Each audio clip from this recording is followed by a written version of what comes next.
سلمان زیدی صاحب. نعرہ تکبیر، نعرہ رسالت، نعرہ حیدری، حسینیت، یزیدیت،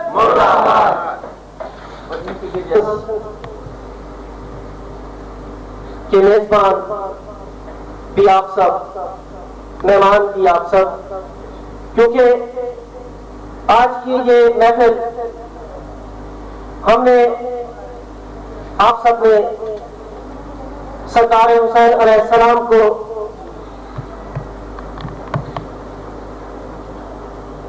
اپنا محسن مانتے ہوئے انعقاد پذیر کیا کہ ہم سرکار کو پرسہ بھی دے دیں اور سرکار کے فضائل بھی اپنے علماء دین سے سنیں، اور خصوصی کرم خداوند کریم کا کہ آج کس عظیم شان محفل میں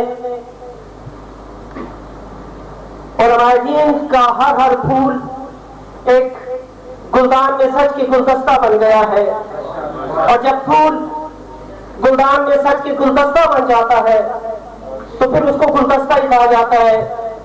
اس کو کبھی یہ نہیں کہ اس میں گلاب کا پھول بھی ہے، اس میں چمیلی کا پھول بھی ہے، اس میں جاسمین کا پھول بھی ہے، ایسے نہیں کہا جاتا، بس گلدستہ بن جاتا ہے، خوبصورت پھولوں کا امتزاج بن جاتا ہے. آج علماء اسلام، علماء دین، یہ چمکتے چہرے، یہ ہم سب کے رابر کہ جو ہمیں خدا، اس کے رسول اور اس کے رسول کی اہل بیت پاک اور اس کے رسول کے صحابہ کرام کا راستہ دکھاتے ہیں. میرے امام کا کیا پیارا فرمان تھا کہ سرکار فرماتے ہیں کہ میرے نانا کے ان صحابہ پر میرا سلام ہو کہ جنہوں نے مشکل وقت میں میرے نانا کا ساتھ دیا تھا جب کوئی ساتھ دینے والا نہ تھا. اور میں قربان جاؤں صحابہ پر کہ جو میرے حسین کے قدموں پہ بھی نثار جاتے تھے. آج کی اس محفل میں کیونکہ ہمارے پاس علماء بھی بہت ہیں اور سب نے خطاب کرنا ہے، لیکن نہایت ہی ادب و احترام سے وقت کے دامن میں گنجائش بھی نہیں، لہذا اپنا حصہ ڈالنا ہے اور وقت کو ملحوظ خاطر رکھنا ہے، کیونکہ میں بار بار گزارش نہیں کروں گا، یہ جسارت نہیں کروں گا. اور جن احباب کو میں وقت نہ دے سکوں میں ان سے پیش کی معافی چاہتا ہوں. مولانا سید نور الحسن شاہ کاظمی صاحب خطاب فرمائیں گے. ادب و احترام سے جناب مولانا کو میں دعوت خطاب دیتا ہوں کہ وہ مختصر وقت میں اپنا خطاب فرمائیں. جناب سید نور الحسن شاہ کاظمی صاحب.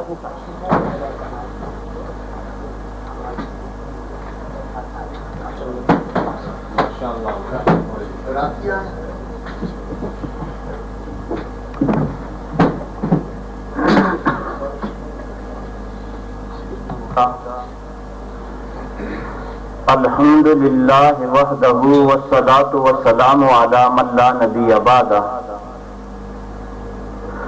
اما بعد فاعوذ باللہ السمیع العلیم من الشیطان الرجیم. بسم اللہ الرحمن الرحیم.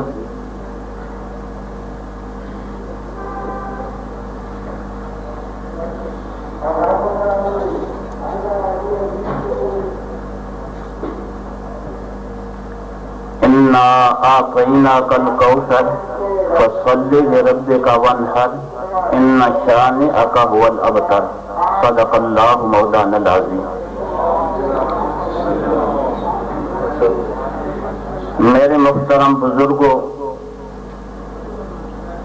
عزیز بھائیوں اور دوستوں، آج انتہائی خوشی کا مقام ہے کہ سیدنا حسین رضی اللہ تعالیٰ عنہ کہ ذکر خیر کے لیے جن علماء کرام کو دعوت دی گئی ان میں مجھے بھی حاضری کا موقع ملا۔ میں آپ حضرات کا شکر گزار ہوں کہ آپ نے یہ موقع عطا فرمایا۔ اب آپ سے درخواست ہے آپ یہ دعا فرمائیں کہ اللہ تعالیٰ میری زبان سے وہ الفاظ نکالے جو اللہ تعالیٰ کی رضا کو چاہنے والے ہوں، اللہ تعالیٰ کی ناراضگی کا کوئی لفظ میری زبان سے نہ نکلے۔ سب سے آمین۔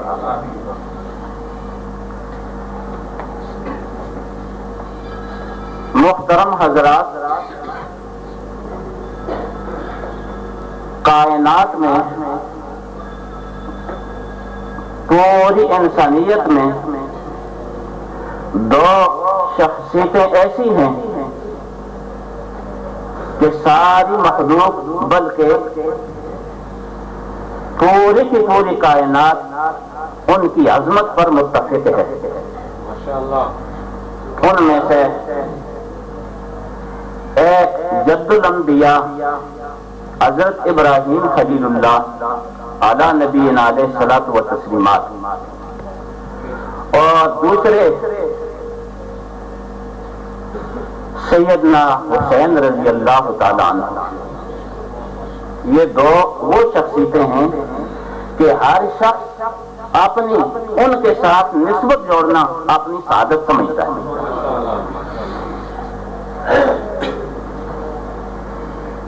ویسے آپ جانتے ہیں کہ کسی شخص کی عظمت کا اندازہ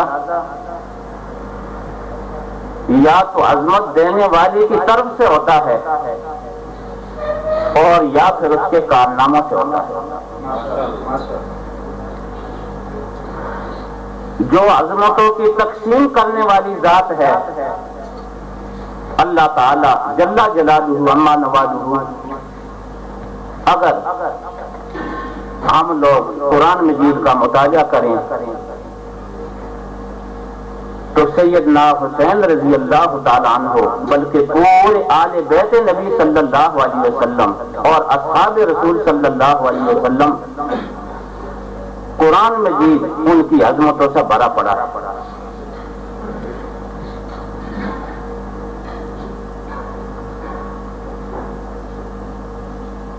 نبی اکرم صلی اللہ علیہ وسلم کا مناظرہ ہوا یہود سے، مناظرے میں وہ ہار گئے، مباہلے کا چیلنج ہوا تو نبی اکرم صلی اللہ علیہ وسلم وقت مقرر پر اپنے آل بیت کو لے کر حاضر ہوئے۔ یہود و نصارہ کے بڑے بڑے لوگوں نے جب ان کے چہرے مبارک دیکھے تو کہنے لگے یہ لوگ اگر کسی پر بد دعا کر دیں گے تو ان کی نسلیں بھی تباہ ہو جائیں گی، جزیہ دینا قبول کر لو، ان کے ساتھ مبالغہ نہ کرو۔ حدیث شریف میں آتا ہے کہ اگر میری بات، قرآن شریف میں آتا ہے کہ اگر میری بات کو نہیں مانتے، مناظرے پہ متفق نہیں ہو، فَقُلْ تَعَالَوْا نَدْعُ أَبْنَاءَنَا وَأَبْنَاءَكُمْ وَنِسَاءَنَا وَنِسَاءَكُمْ وَأَنفُسَنَا وَأَنفُسَكُمْ ثُمَّ نَبْتَهِلْ فَنَجْعَلْ لَعْنَةَ اللَّهِ عَلَى الْكَاذِبِينَ۔ لیکن یہود و نصارہ کے علماء اس چیز کی جرأت نہ کر سکے کہ ان کی بد دعا کو لے۔ کیا قرآن مجید ان کی عظمت بیان کر رہا ہے یا نہیں؟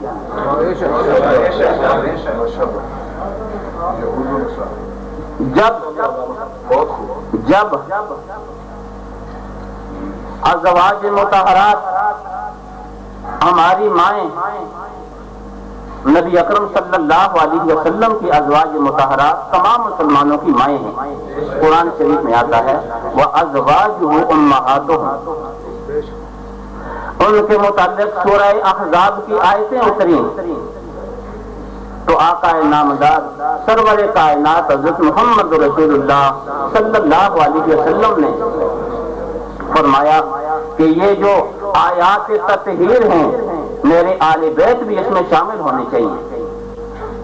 آقا نامدار سرور کائنات حضرت محمد رسول اللہ صلی اللہ علیہ وسلم نے مسلم شریف میں، ترمذی شریف میں، باقی احادیث کی کتاب میں موجود ہے کہ آپ صلی اللہ علیہ وسلم نے ایک چادر کے نیچے جمع کر کے ارشاد فرمایا اللہم ہؤلاء آل بیتی فطہرہم تطہیرا، اے اللہ یہ بھی میرے آل بیت ہیں، ان کو پاک کر دیں۔ آیات مبارکہ ازواج مطہرات سے متعلق اتری، لیکن سرور کائنات صلی اللہ علیہ وسلم نے اپنے آل بیت کو شامل کر دیا۔ قرآن حدیث اس بات پر گواہ۔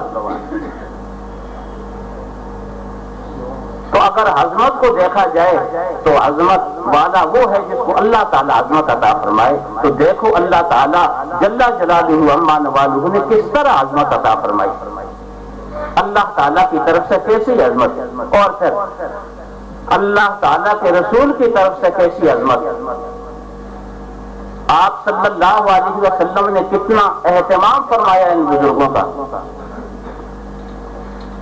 حضرت اسامہ ابن زید رضی اللہ تعالیٰ عنہ خود بھی محبوب، ان کے باپ بھی نبی اکرم صلی اللہ علیہ وسلم کے محبوب، فرماتے ہیں میں رات کو کسی کام کے لیے حضور صلی اللہ علیہ وسلم کے پاس حاضر ہوا، جو کام کرنا تھا آپ باہر تشریف لائے، میں نے دیکھا کہ آپ نے کسی کو اپنی بغل میں لیا ہوا ہے، اوپر چادر سمٹی ہے اور بغل میں کسی کو لیا ہوا ہے۔ جب میں کام سے فارغ ہوا تو پوچھا حضرت یہ کیا ہے؟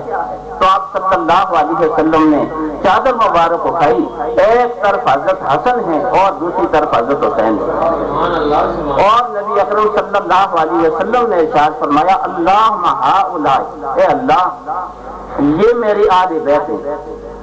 ابتدا میں اس طرح ارشاد فرمایا کہ ہما ابنائیہ، یہ میری اولاد ہے، وابناء بنتی، میری بیٹی کی اولاد ہے، انی احبہما، اے اللہ میں ان سے محبت کرتا ہوں، انی احبہما فاحبہما، اے اللہ تو بھی ان سے محبت کر، واحب من یحبہما، اے اللہ تو اس سے محبت کر جو ان سے محبت کرے۔ کیونکہ مجھے جن لوگوں کی طرف سے ترجمان بلایا گیا ہے ان تمام اہل سنت والجماعت کا یہ مسلک ہے کہ شیخین کی عظمت اور حسنین کے ساتھ محبت یہ ہماری علامت ہے۔ جو شخص شیخین نبی اکرم صلی اللہ علیہ وسلم کے سسرال کی عظمت نہیں کرتا، جو حسنین کے ساتھ محبت نہیں کرتا، اس کا اہل سنت اور جماعت سے کوئی تعلق نہیں۔ تو نبی اکرم صلی اللہ علیہ وسلم نے ارشاد فرمایا اللہم انی احبہما، اے اللہ میں ان سے محبت رکھتا ہوں، فاحبہما تو بھی ان سے محبت رکھ، واحب من یحبہما اور ہر اس شخص کے ساتھ محبت رکھ جن سے محبت رکھتا ہوں۔ اللہ تعالیٰ ہم سب کو ان بزرگوں کے ساتھ محبت رکھنے والا بنا دے۔ اور اس سے بڑھ کر نبی اکرم صلی اللہ علیہ وسلم نے ارشاد فرمایا الحسین منی وانا من حسین۔ کمال یکسانیت کو بیان کرنے کے لیے، کمال یکسانیت کو بیان کرنے کے لیے آقا نامدار سرور کائنات صلی اللہ علیہ وسلم نے ارشاد فرمایا الحسین منی وانا من حسین، یعنی کمال یکسانیت کو بیان کیا گیا ہے۔ اور نبی اکرم صلی اللہ علیہ وسلم نے ارشاد فرمایا آپ سے پوچھا گیا کہ آپ کو سب سے بڑھ کر محبت کس کے ساتھ ہے؟ تو نبی اکرم صلی اللہ علیہ وسلم نے فرمایا کہ مجھے سب سے بڑھ کر محبت اپنی اولاد حسن اور حسین کے ساتھ ہے۔ اور ان بزرگوں کو نبی اکرم صلی اللہ علیہ وسلم نے فرمایا یہ تو دنیا میں میرے پھول ہیں۔ حضرت عبداللہ ابن عمر رضی اللہ تعالیٰ عنہ سے کسی نے پوچھا، ایک مسئلہ پوچھا حج کے مسائل میں سے کہ اگر کسی احرام والے سے مکھی مار جائے تو کیا حکم ہے، کیا دینا پڑے گا اس کو؟ سورہ مائدہ میں آتا ہے کہ اگر احرام والے سے کچھ غلطیاں ہو جائیں تو اس کو جرمانہ دینا پڑتا ہے۔ تو پوچھا کہ کیا جرمانہ ہوگا اگر مکھی ماری جائے؟ تو حضرت عبداللہ ابن عمر حضرت عمر کے لال فرمانے لگے کہ اس بیوقوف کو دیکھو، مکھی کے متعلق مسئلہ پوچھ رہا ہے، جب نواز رسول کو ذبح کر رہے تھے اس وقت بھی کہیں مجھ سے مسئلہ پوچھا ہے؟ حالانکہ رسول اللہ صلی اللہ علیہ وسلم نے ارشاد فرمایا ہماری خانیہ من الدنیا، یہ تو دنیا میں میرے پھول ہیں۔ نبی اکرم صلی اللہ علیہ وسلم نے حضرت حسن اور حضرت حسین کے بارے میں یہ ارشاد فرمایا ہماری خانیہ من الدنیا، یہ تو دنیا میں میرے پھول ہیں۔ اور نبی اکرم صلی اللہ علیہ وسلم یہی وجہ تھی، یہی سبب تھا کہ تمام مسلمان، جیسا کہ ابھی فرما رہے تھے، تمام مسلمان حضرات حسنین کے ساتھ محبت رکھتے تھے۔ ایک دفعہ کا قصہ ہے، عصر کی نماز پڑھ کر سیدنا ابو بکر صدیق رضی اللہ تعالیٰ عنہ چلے، ساتھ ساتھ سیدنا علی المرتضیٰ رضی اللہ تعالیٰ عنہ۔ راستے میں حضرت حسن کھیل رہے ہیں، حضرت ابو بکر صدیق نے پکڑ کر کاندھوں پر اٹھا دیا اور حضرت علی کی طرف دیکھ کر کہنے لگے یہ بجائے آپ کے نبی کے مشابہ ہے۔ کہنے لگے بجائے علی، اے علی بجائے آپ کے یہ تو نبی کے ساتھ مشابہ ہے۔ اور حدیث شریف میں آتا ہے، تمام احادیث میں آتا ہے کہ حضرات حسنین رضی اللہ تعالی عنہما نبی اکرم صلی اللہ علیہ وسلم کی تصویر تھے، دونوں مل کر نبی اکرم صلی اللہ علیہ وسلم کی تصویر تھے۔ اس لیے ابو بکر صدیق رضی اللہ تعالیٰ عنہ نے فرمایا کہ تو بجائے اپنے باپ کے علی کے بجائے نبی کے ساتھ مشابہ ہے۔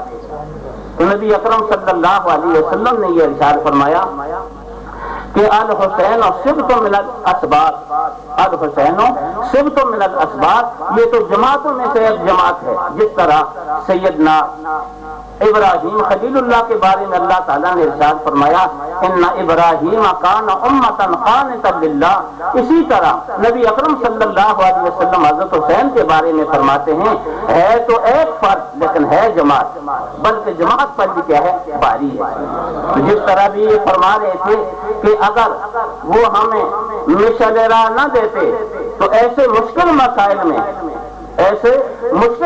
میں جہاں ظالموں کا مقابلہ کرنا ہوتا ہے، اگر ہمارے پاس حضرت حسین رضی اللہ تعالیٰ عنہ کی سنت نہ ہوتی تو ہمارے لیے فیصلہ کرنا بہت مشکل ہو جاتا کہ ظالموں کا مقابلہ کیسے کرنا ہے۔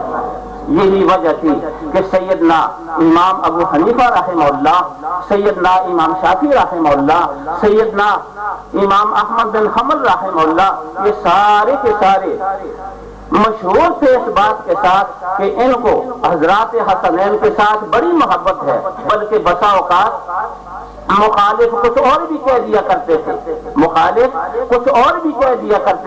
تو حضرت امام شافعی فرمایا کرتے تھے کہ اے حاجیوں جب عرفات سے واپس آ رہے ہو، حاجیوں اگر عرفات سے واپس آ رہے ہو، تنگ وادی مخصب سے گزرتے ہوئے عالل اعلان میرا یہ اعلان سنا دو کہ اگر آل بیت کے ساتھ محبت رکھنا یہ رافضیت ہے پھر تو میں رافضی ہوں۔ لیکن میں نے عرض کیا کہ یہ تمام مسلمان حضرات حسنین رضی اللہ تعالیٰ عنہ کے ساتھ محبت رکھنے والے ہیں اور یہ نبی اکرم صلی اللہ علیہ وسلم کے سبب ہے۔ اور ائمہ کے بعد، ان ائمہ فقہا کے بعد جس مسلک کی میں ترجمانی کر رہا ہوں، ہمارے مسلک کے تمام علماء کرام شاہ ولی اللہ سے لے کر رحمہ اللہ سے لے کر شاہ عبدالعزیز رحمہ اللہ، قاری محمد طیب صاحب دارالعلوم دیوبند کے محتدم اور مفتی محمد شفیع صاحب مفتی اعظم پاکستان، اور ان کے علاوہ علامہ ابوالکلام آزاد، ان تمام حضرات نے مشکل وقت میں جب امت کو ایک طرف سے دوسری طرف لے جایا جا رہا تھا، جب امت کو نادانستہ طور پر ایک طرف سے دوسری طرف لے جایا جا رہا تھا، تو ان بزرگوں نے کتابیں لکھی اور اپنی کتابوں میں مقالات لکھے اور مقالات لکھ کر کہہ دیا کہ ہم پہلے بھی حسینی تھے، آج بھی حسینی ہیں، کسی ظالم کا ساتھ دینے کے لیے تیار نہیں ہیں۔ اللہ تعالیٰ جل جلالہ عما نوالہ ہمیں اپنے سارے اکابرین کے طریقے پہ چلتے ہوئے حضرات حسنین رضی اللہ تعالیٰ عنہما کے ساتھ محبت رکھنے کی توفیق عطا فرمائے۔ وآخر دعوانا ان الحمدللہ رب العالمین۔